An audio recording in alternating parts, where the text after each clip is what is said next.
The room was full of laughter. Crystal glasses clinked softly. Music played in the background. People moved around like everything was perfect. It was one of those high-end gatherings, formal, polished, carefully curated. And in the middle of it, his daughter stood frozen. She was only 14, dressed simply compared to the others. Not poorly, but not like she belonged in a room where everything was designed to impress.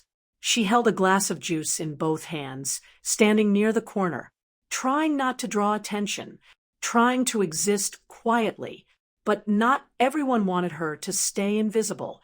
Across the room, his wife noticed her, and then she smiled, not kindly, not warmly, the kind of smile that meant something was about to happen. "Come here," she called. Her voice was light, almost playful, but the tone underneath it wasn't. The girl hesitated, just for a second, then slowly walked toward her. A few guests turned to watch, not because they expected anything, just because attention had shifted. "Stand properly," his wife said, adjusting the girl's posture without asking. The girl went still. "Yes, like that," she continued, looking her up and down. Then she laughed softly.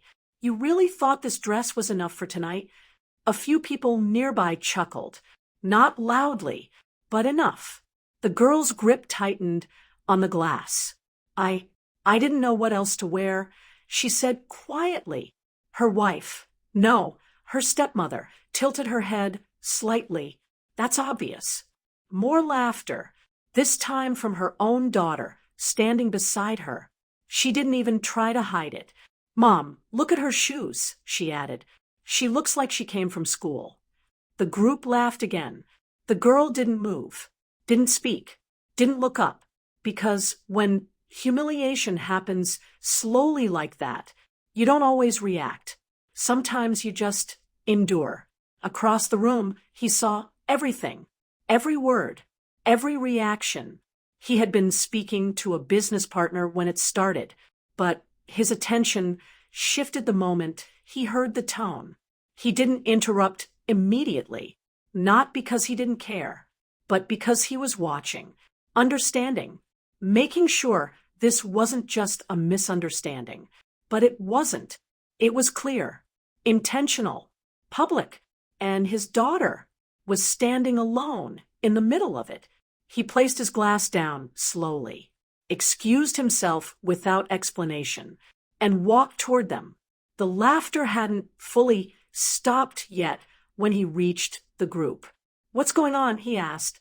His voice wasn't loud, but it was enough. The room quieted slightly. His wife smiled instantly. "Oh, nothing," she said. "We're just helping her understand how to present herself better." He looked at his daughter. Her eyes were lowered, her shoulders tense. Her silence said everything. He turned back to his wife. "Helping?" he repeated. "Yes," she said lightly. "She needs to learn. This isn't." "That's enough," he said. Not raised, not aggressive, just final. The room went still. His wife's smile faded slightly. "It's just a joke," she said. He shook his head once. "No," he replied. "It's not." Silence, because tone reveals truth, and his tone left no room for interpretation. He looked at his daughter again. "Go wait in the car," he said gently. She nodded quickly, relieved, and left without saying a word. Everyone watched her go.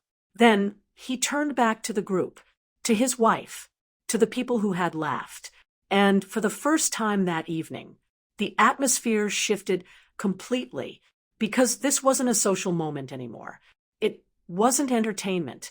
It was something else, something real. And whatever he was about to do next wasn't going to be quiet. The moment his daughter stepped out, the room changed, not completely, but enough. People stopped pretending it was just harmless fun, because now he was standing there, and he wasn't smiling. His wife tried to recover first. "You're overreacting," she said lightly. "It was just a small joke." He looked at her. "Calm. Steady. Say it again," he said. She frowned. What? Say exactly what you said to her, he replied. Silence, because repeating it would make it real. I don't remember word for word. She said. I do, he answered. That stopped her. The guests around them shifted slightly, uncomfortable now, because this wasn't entertainment anymore. It was accountability. You commented on her clothes. He continued. You laughed at her shoes. And you let your daughter join in. His stepdaughter looked down immediately. His wife crossed her arms. She needs to learn how to behave in certain environments, she said. He nodded slowly.